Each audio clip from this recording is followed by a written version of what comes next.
Hey everybody, how's it going? Good? Good. My name is Radargie, and welcome to Clair Obscur Expedition 33 Intermission. Let's call it like that. It's the end of Act 1,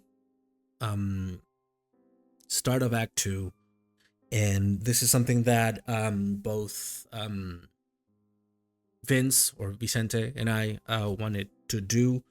For those who don't know, Vicente is my best bud. He's we also have like a side project on the side where we do gaming stuff. It's a different channel that might come back sometime in the future. But Radargie, this solo venture of content creation came at a very, like, it's always been there, but right now is having like a resurgence. I'm starting to do content creation again because it's a tough moment in my life, and it's a good distraction. It's a good thing to put my mind to. And when I said to Vince that I was going to start doing content creation again and just focus on gaming, he just couldn't stop recommending Clair Obscur Expedition 33, and he bought it for me, and he was like, play it, do content, and he was like, I want to be there when you finish that first act. So Vicente will have the hard job of not trying to get ahead of himself and maybe not say shit that might spoil stuff, but at the same time keeping me at bay to not get ahead of myself. He just joined in this last episode, and he just watched the whole end fight with Lamplighter and or Lamp Master or Lamp Bearer or whoever the fuck. Lamp Master, and all the chaos that ensued. So it's gonna be like a podcast or everything. As you can see in my face, this is recorded immediately after what just happened, and I'm still not sad, extremely pissed off. So Vicente, well, thank you for joining me. How's it going, dude? Welcome. So, I think you're hating me pretty hard right now, AJ. Like, not for the reasons I thought you would. I thought you would be hating me because you would be crying. No, you're not my favorite person right now. Yeah. But you know, well, I just want to say, for what you're pissed off about, for whatever part I had on that, like hyping it up too much. Sorry. No. That's. But I was super hyped. No. We had a off-camera discussion about how hype gets like it fucks. Like, this shit happened with me with when the first season of Stranger Things came out. People were like, this is the second coming of Jesus, it's better than Breaking Bad, and I have fucking posters of Stranger Things. I love Stranger Things. It wasn't that for me, it wasn't the second coming of Jesus. And because, when people like and you were not the only one that hyped this game or this particular part of the game for me. I've been hearing about it all over the internet. Every single thumbnail that I'm trying to avoid spoilers is end of Act 1, I'm traumatized. The clickbaity titles. I was talking with some people on Discord, and they were like, oh, man, you gotta play this game. It's the best game of the world. It's like, so you're not responsible for it. Good. I just wanted to, in a public forum, just clear myself up. No. The thing is, I was expecting heartbreak, yes. Mm-hmm. And I was expecting a lot of twists. And heartbreak did happen, but it kind of confirmed some of my, and I don't want to say theories because I wasn't theorizing what was going to happen. It just confirmed my inner brain intuition of media knowledge and and understanding some, like, okay, Like how much it costs to hire an A-list to actor hire an and A-list shit like that. actor that says that it only took him 4 hours to record his whole Yeah. contribution of the game, and having Ben Starr and Jennifer English as the faces of the game prior to my Now- knowledge of his involvement. So it was like, okay, we're talking about, of course, the death of Gustave at the end of Act One, Mhm. and Spoilers. there's gonna be in the title if people are so yeah how do we, And one of the, are you gonna be the mediator? Do you want to like lead me like with questions? I mean, what do you want to, how do you want to do because- this? like, how do you want to do this? Like, one of the, other than like just having you in my perfect world, having you be a wreck crying right now like a little boy and me pointing and laughing at you, the other reason that I wanted to do this, like after you finished Act 1, was because that ending of Act 1, not only did it break me, but I had a way different experience to you because I played the game only knowing it's French. Yeah, That was all I knew about the game. yeah, By the time I played it pretty early on. yeah. There wasn't a lot of like you were blind media to or it. stuff. Yeah, completely blind. So it was a very different hit, Yeah. the end of Act 1. But that got Sorry to disappoint. I mean, now I feel like I disappointed you, and I did took You- my antidepressants before starting this game session, so maybe I'm Cry, a little, monkey, cry. you know. But yeah, go ahead. Go ahead. No, but like end of Act 1 is when every single theory that I was working on or shit that my brain was going, oh, maybe Out the window. this guy is that guy and that guy is this guy. Everything was like, what? It shifted everything and it made me doubt everything that I was starting to build about the game. So that's what That's what I mainly wanted to talk about. Okay. Like, how okay, are you putting up your what you're thinking about the game? The game versus just what just happened? pulled the rug under my feet. Not with the death of Yeah. Gustave. There have been games in the past that do like kill off a protagonist mainly at the end of the game. There are like, I'm not gonna spoil other games, but you know there are some famous examples out there. Yeah, Super Mario 64. Exactly. Spoilers. When Peach just sits on his face and just suffocates him to death. Yeah.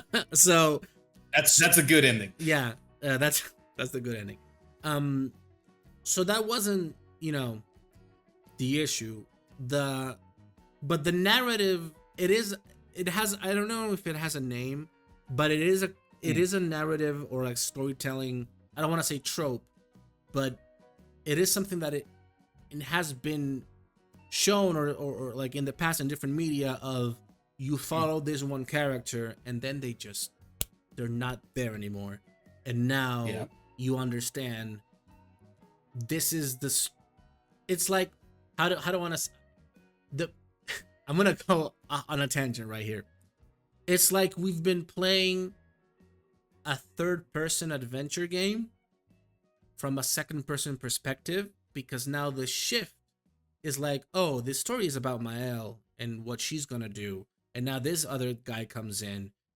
There's a very obscure game. I don't know if it's a driver game, but it's one of the only recorded games that counts as a second-person game, because there's this whole mechanic that you're driving through a road and you can swap consciousness to other drivers and you can see your car from a different perspective at a push of a button.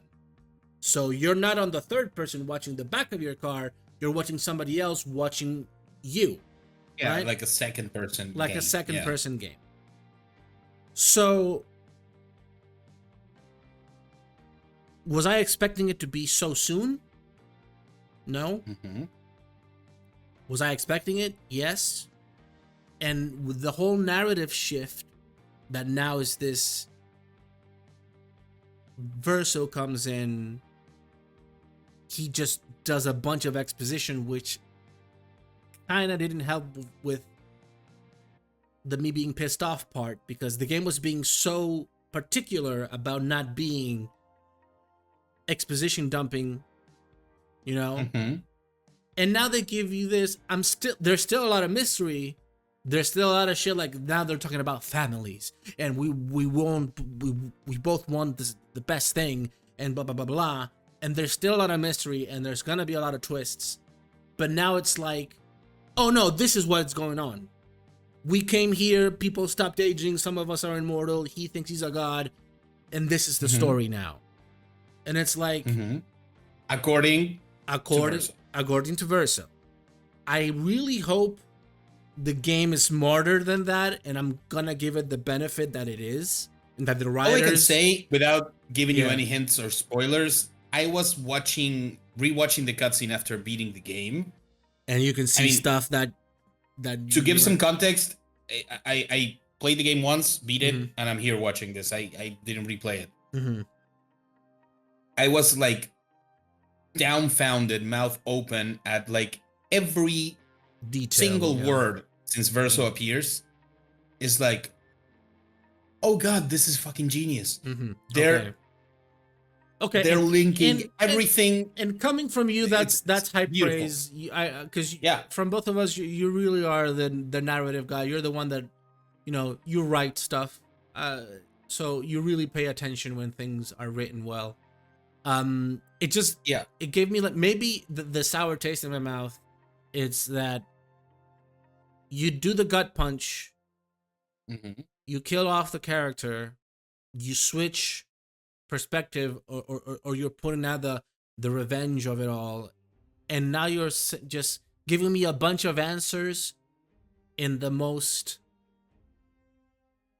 like undeserving way. Simple-minded. It's undeserving for what this game has been already setting up. Because I can only say that is completely intentional. Okay. Because, I won't say anymore, but I can only say that is the intended. Because I was fucking around with all of this. Oh, they're the same person. They are all us. They are, and because. And what do you think? What do you think now about that? Having seen Verso. Well, the scar on his eye looks very similar to the scar that the other. I immediately, as soon as I saw that Verso for the first time, I immediately went, "Oh fuck, no! This is young Renoir. This is the young bad guy." And then you start doubting, and then you go back to it, and then you start doubting like, it. I'm not discarding it completely. Like I always like to have fun with the ideas of.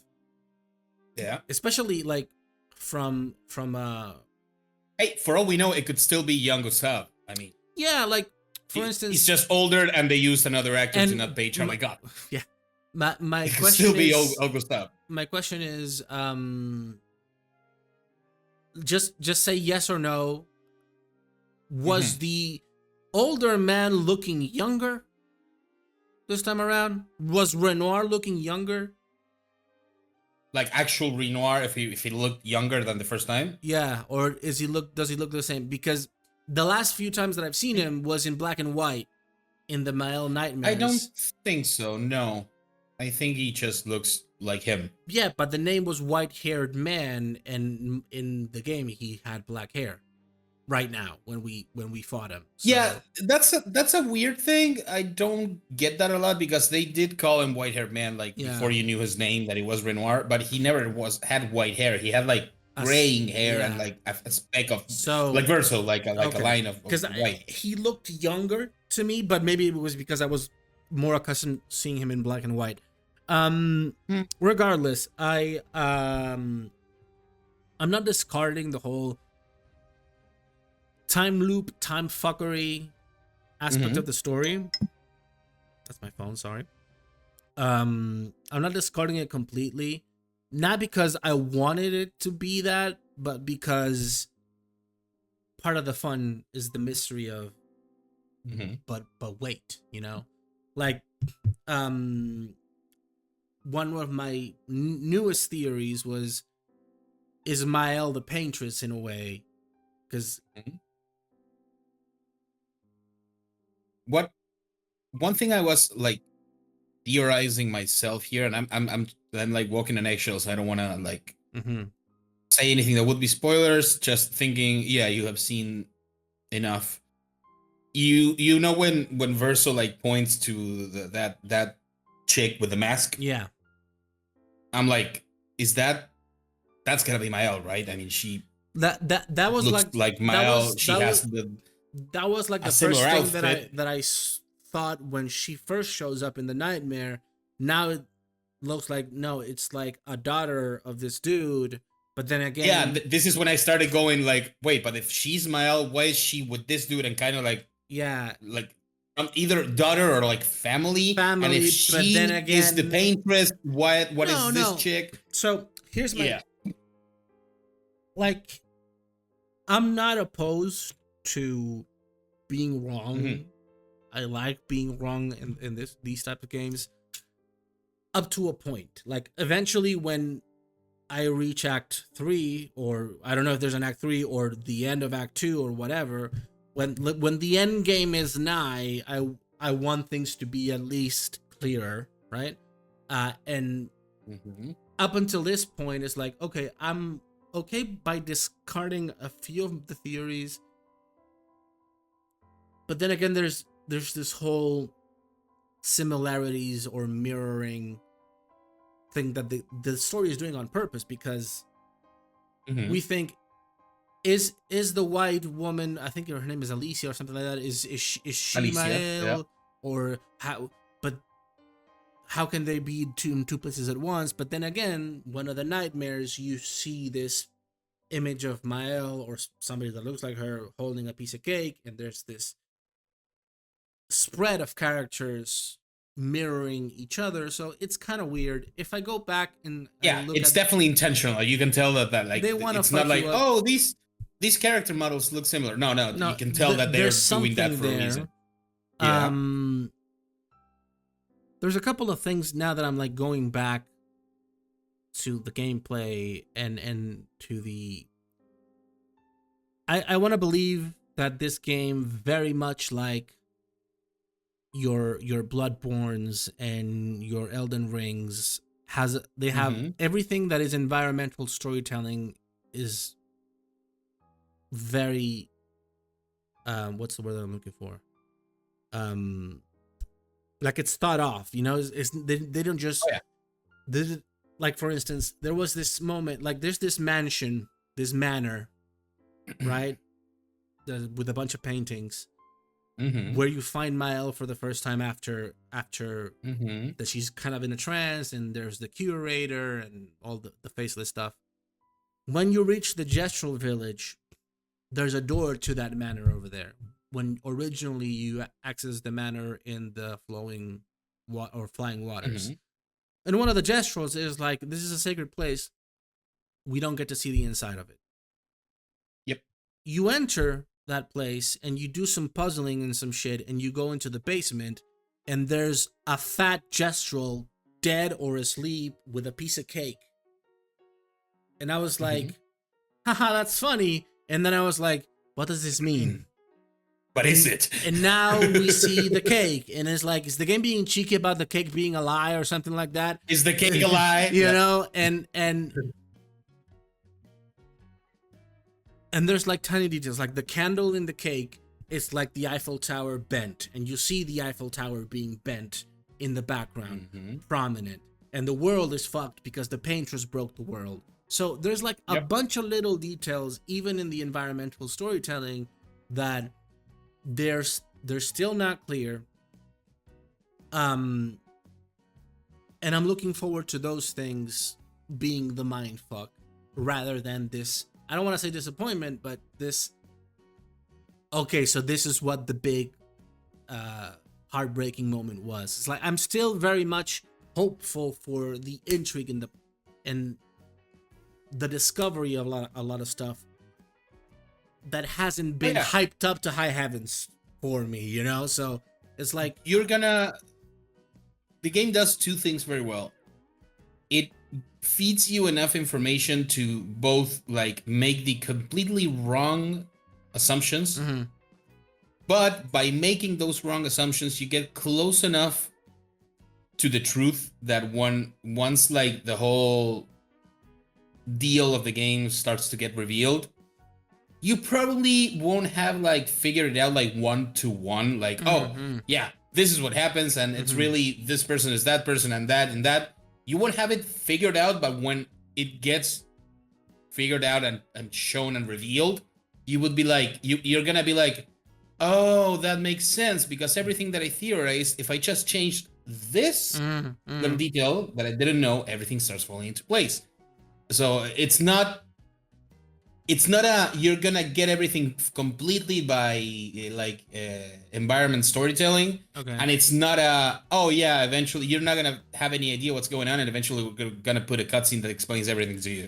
Okay. It's Okay. a mix of both. This You're it, gonna get to a satisfying reveal okay. with everything they showed you before, but while they're showing you that, you're gonna be like, but this thing that doesn't make what, and Mm-hmm. then it's gonna be, oh fuck, now I get it. Okay. So that's what's pretty fucking genius about the game. All right. They can Yeah. go one Like way or the other. it's like it's not like like the thing that I like the most about the game is the narrative. Yeah. I enjoy every other part. Not a lot. Some parts I prefer more than others. It's like I like the combat. The exploration itself is not that thrilling, and I am a very like me. I'm the guy that completes the games to 100%. And Yep. and when a game the exploration is engaging, I like it, but it feels kind of like you didn't play the remake of part 1 of Final Fantasy 7, right? No, I didn't play any Final Fantasy. What Oh. what the explanation reminds me of is like Midnight Suns, like the stuff you do on the Abbey. For me that the exploration in that game is it's no, like for me it's in Final Fantasy Yeah. 7 remake there is exploration to be had, but every part feels like a hallway and then a bigger room and then a hallway and then another hallway and then a bigger room, because Yeah. the world is divided into the map, the overworld, and these areas that is you move forward, there's an enemy. Oh, I know what you there's mean. an Oh no, enemy. the actual exploration. Yeah, that's right, because you just finished that one. The actual exploration aspect of the game is not so much in the areas, is in the overworld, is in the map. Okay. That's when you start like the Metroidvania style game where you're like, Go oh, back I and now get have this power. I can open this place to go back, Okay, and I yeah. now can access Yeah, those like places from unlocking there. Flory to go through, not Flory, sorry, Yeah, SKA to break through you the unlock rocks. SKA, now you can break through rocks. Then Mm. SKA now can swim. Now SKA now can do that, and you start unlocking places. And you're like, oh, I can now break these things. I'm gonna go all the way back to Act 1, and holy shit, I just unlocked a whole new area of like side Okay. content. It has all of that. Okay. That's why what I told you reminds me of like Yeah, it makes Midnight sense. Suns, because Yeah. you were like, oh, I just got this like new ability. I'm gonna go back to every single part of the Abbey because there were everywhere there were locked doors I can that could open honestly new places I for can me. honestly say now that this Act 1 is done, I think my enjoyment of the game might grow exponentially, because again, I don't have a fucking, Yeah, and in many ways, expectation. now the game begins. Yeah, This was more like a very Long- elongated Yeah. prologue. Well, the prologue now the game kind of starts. okay. Yeah, 12, Alright. 15 hours. Yeah. Now the Okay. game kind of starts like picking up steam, both in the story and then like, oh, like a regular story structure that we're Okay. moving forward, and in the gameplay we're like, oh, I'm starting to unlock shit, both like as a character, as like combat and shit, or as exploration. I'm getting new stuff. I'm using it. It starts picking up. Okay. It's very interesting, to say the least. Like, I am interested to see like it. Mm-hmm. like I'm trying to decide Yeah. which character so far do I want to know more of. Mm-hmm. It's very hard for me now not to be, because like my favorite so far is Lune, and I still like That's the very understandable. the character decisions, like the fact that she becomes all analytical to detach herself from what happened. It's a lovely character choice, and it's beautifully written, and I really want to know more about her. The thing is, now I'm like, okay, now Mael is 100% more important in my head because of what just happened. Mm-hmm. And my brain is like, I know I'm supposed to give a fuck about Verso, he's just been introduced. Yeah, you're not gonna give a fuck about Verso right now. You're kind of Okay. gonna hate Verso right now because it's like, wait, you just killed Gustave, a guy I quite liked, and you just put like guy who Character is swap. just gonna Yeah, replace him. yeah. Yeah, because literally you now take control of Verso, and Yeah. he's like the The main main character guy. when you choose characters, Yeah. and he has the buff. Oh, by the way, start using the powerful buff is amazing. Yeah. He still has the buff that Gustave had. He still has. I mean, he has different skills that you can grow into, but he has the stuff that Gustave took care of in the party composition. So it's literally, oh, you just reskin Gustave? What the fuck? Okay. But what I can tell you, and I'm not gonna tell you why No, until you finish the game. I can tell there's My absolute favorite character in Expedition 33 is Versa. Really? All right. And maybe even beyond just this game, it's one of my favorite characters. Damn. For a lot of very specific details that will make sense to you once you finish the game. But it's also is an amazing character to me. That doesn't mean you're gonna have to like him. Is it because it's voiced by Ben Starr and you want to suck his dick? That is like 4/10 of if he was voiced by if he was voiced by Jack Black, I would be like, no, oh my god, I'm blanking on his name, and he's one of my favorite people. Fucking Starkiller. Oh my god, dude, really? Oh my god, dude, the name. I'm so sorry, Mister. No, don't look it up. Don't look it up. Don't look it up. I need to. I can't live like this. Don't. Come on, man. Sam Witwer. Sam Witwer. Thank you. Jesus, oh my dude. god. He's your daddy. He's like he's my dad. Oh my god. Fuck. I am sorry to the gods. You say Mr. Starkiller. Like, I say Mr. Deacon St. John, crazy psychopath, talks to himself. Yeah. I gotta kill him all. I gotta burn these nests. I gotta go back. I don't have. I'm here to kill you all, motherfuckers.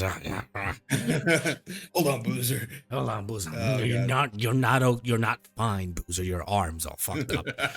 Oh my god, what a game. Yeah. Okay. All right. I need to shake it off. Like this game made me cry in the prologue, in the Gustave scene. That shit, people wrecked me. I'm a sucker for like love stories. I'm a romantic at heart, and I was already kind of like immediately, like I could feel the history of Gustave, and I don't want to Sophie. I was gonna say Sophia. No, it's like Sophie. Sofia Vergara. Jesus Christ. Can you imagine? Ay, Gustavito, no te preocupes que va a estar bien. Ay, Gustavito. Jesus Christ. So I was like, I could already like feel the whole history, and it was that's what that was one of the reasons when it's like, oh my god, they're showing not telling. I can feel their heartbreak and their disconnect. They're connected at this very important time, and then the fact that he dies. That is the thing that broke my heart the most when Gustave dies. I was like, wait, he lost her and he's going on this expedition mainly to make the loss make sense. Yeah. But then again, And he just died. but if we talk about dying and sacrifice and the whole for those who come after and his, he says it at the end. Mm-hmm. There's this. I have this another like one of the. I think I have like 1,000 theories for the game so far. For me, there's a difference between the Gamage and actually dying. For me, Gamage means something. For me, to Gamage and the sacrifice people make and how they are getting transported into this realm and how they're like being in some way erased to maybe be brought back in as a painting or whatever. I have like some sort of thing there. For me, there's like a difference of getting Gamaged and having your physical body die. And that is one of the, I don't know if that is, maybe I'm reaching, maybe I'm just making mountains out of molehills, but the thing that kind of like fucked me is that when he died, at first there was a sense of he's gonna get to be with her, but then something came in my mind. Died. It's like he might not be with her. Maybe he died. He didn't go Maj, so maybe she's out there waiting, and he's not gonna get there, and that kind of, and since I was getting pissed off when that thought occurred, that really made me really angry. Which I think is a good thing, because if I'm that pissed off right now, I'm assuming, and I do want to bank on the fact that maybe some release, when something gets solved or something gets, when I get a different payoff, that might come in with the way of tears and just a release of emotions. Plus, you're now like right next to Mael on like her journey as a character, which is, I want to fucking murder every one of these assholes. Like, one of the things that I want to close this discussion on is that I'm very excited for where the story is going to go. It's still hard to click with the quirkiness of some of the characters. I'm very much like, even though this is a French inspired RPG, the decision on how characters act or how they're like modeled, it is kind of Japanesey. It is kind of like JRPG-ish with the quirkiness of it all. There is a definite root. I mean, this is a JRPG style game. Exactly. It's like, and I'm more of a like Western RPG enjoyer. Well, if you are that, you know me. I am way more of that even. Yeah. I mean, I've never liked the JRPG. This is the first time something close to it. So it's like I like some of the quirkiness. Like the gesturals make me laugh. The voice choice for the gesturals make me laugh. But every time fucking Eskia opens his mouth, I want to punch him in the dick. So it's like, fucking hate him. I hate him so much. Why? He's a good guy. I don't trust him. I know that and maybe, why I dislike him? Maybe because he's shaped like me. And it's like, I see myself in him and I don't like myself. But maybe that's the reason, But it's like, I could cosplay as SK and fucking knock it out of the park. But it's like, I don't know. One last thing that I do really want to say is that I just realized that's why I like Verso so much, because he looks exactly like me. Sure. Good on you, buddy. For your self-esteem. I'm the spitting image you're exactly like you look like Ben Starr. Exactly. Yeah. Like if Ben Starr ate all of his co-stars. Yeah. My God.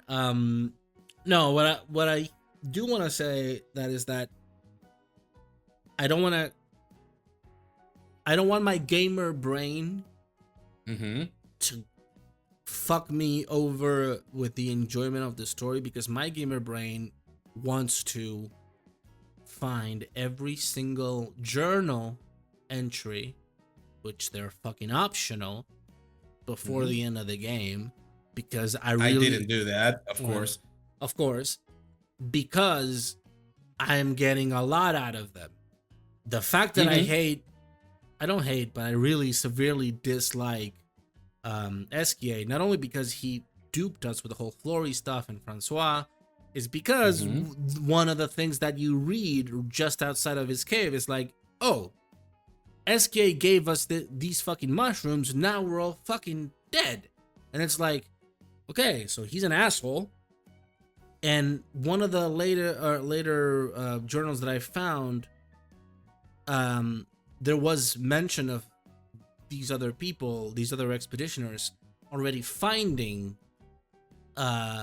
seeing the white-haired people, but they didn't know they were from Expedition Zero. So now that we have this reveal of, oh, we're from Expedition Zero. I knew they were expeditioners because of their getup.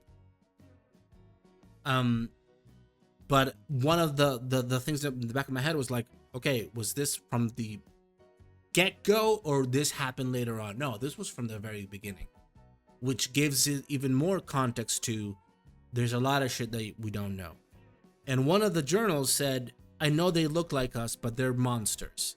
And it's like, okay. And I think it was like Expedition like 58.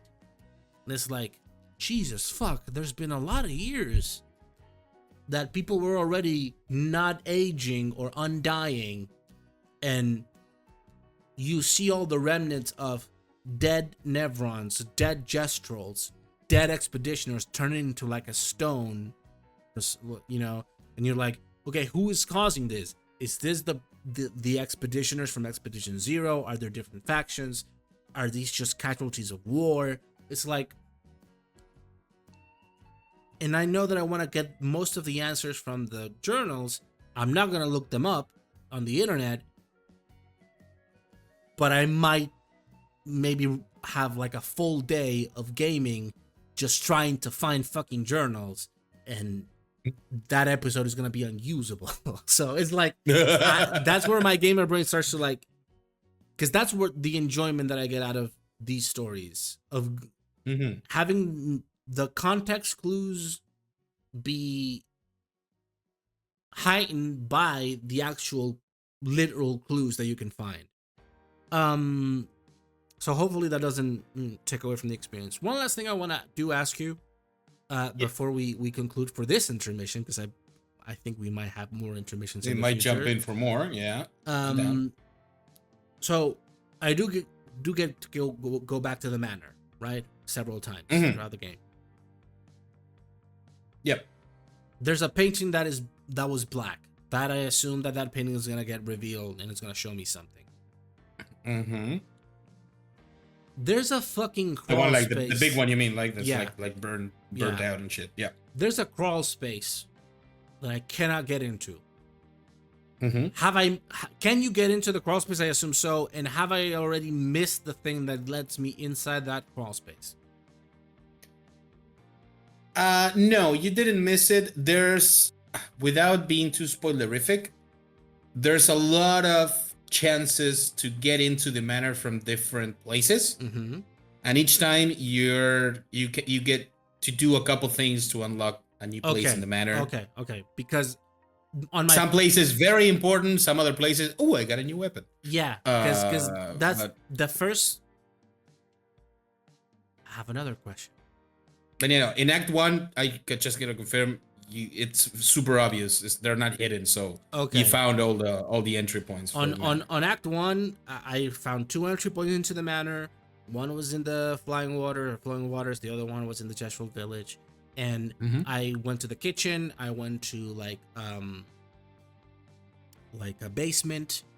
I unlocked, but there's a bunch of things that I started like unlocking that opened up like a crawl space, but there's a grate and I cannot go through the grate, and I clicked on every single fucking door. Oh, I know what you mean. Sorry. Yeah, you can get through that crawl space. You gotta break. I think you gotta you gotta activate a couple like switches in the kitchen, move a couple things around, and then like a trap door opens. No, the trap door I already went in.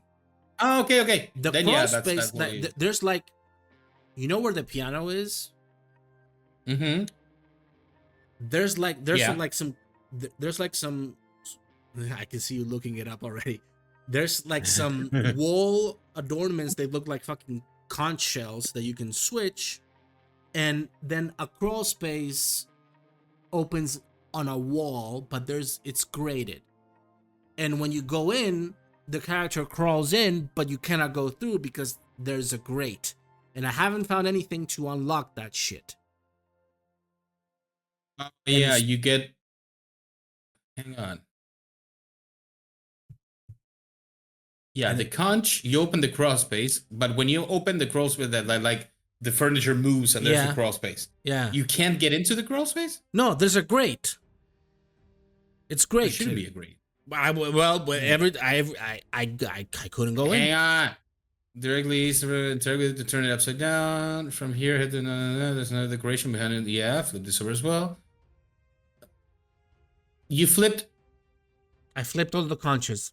Todas las 4 conchas. conches. I don't remember now, but I flipped every single thing. Because maybe you flipped 3. I no, missed but it one. should be open. Okay, so you're basically answering, I can't get into it. I already missed the thing. I can go back and do it. Crawl space. Yeah. Okay. Yeah. All right. Because I missed it then. One last thing. That's weird. One last thing. I don't remember a grate. Yep. Each me up. Each character, when you play the piano, has a different melody. Yeah, they're sort of like their melody. They're their melody. Will Versio have Verso? Not Versio. Verso? Yeah. Yeah. Have its own melody, or is this gonna be the one from? What happens to the main one? I cannot play it anymore. The Gustave one? Yeah. Bum bum bum ba-da-dum bum bum ba-da-dum. I don't remember if Verso gets another melody or he gets that one. Okay. Like from Gustave. Does it? I don't remember. Is there any hidden shit if you play different melodies right on a, or it's just flavor? Never found it. Okay. Never found if there was. I don't think there is. Because I was like, what if I play? Because if you just mash the button, it sounds like shit. Yeah. But I was like, what if I do it perfectly? I do it perfectly on a sequence of characters, because maybe the music in the game is like a concept album, and if you play the songs that tell a story, you unlock the secret Futanari ending. But maybe I don't know. The Futanari octopus ending. Yeah. So you don't know. Oh god. I don't know. You can certainly try. Okay. All right. It's been a blast having this conversation. I'm less angry now. Yeah, and I think you're gonna be happier with the game moving forward. Yeah, because now you taught me how to actually have 3 people at once. Oh yeah, you were using. I was fighting with 2 people at once, and I was like, "Why? This doesn't make any sense on how things are working." Because oh my god. Oh my god. Yeah. Anyway, thanks so much for joining. Thank you, dude. I'm glad you're enjoying it. This is Vicente. He's responsible for my sadness or anger with this game. Henceforth known as the asshole. The asshole. He might jump in on different big ass moments from the story just to have a conversation. Yeah, and definitely on the ending. Definitely on the ending, of course. And well, thank you so much for stopping by, dude. Right. And as always, see you later, dude. Keep being awesome. Keep being weird. And I'll see you all in the next one. Bye. Bye.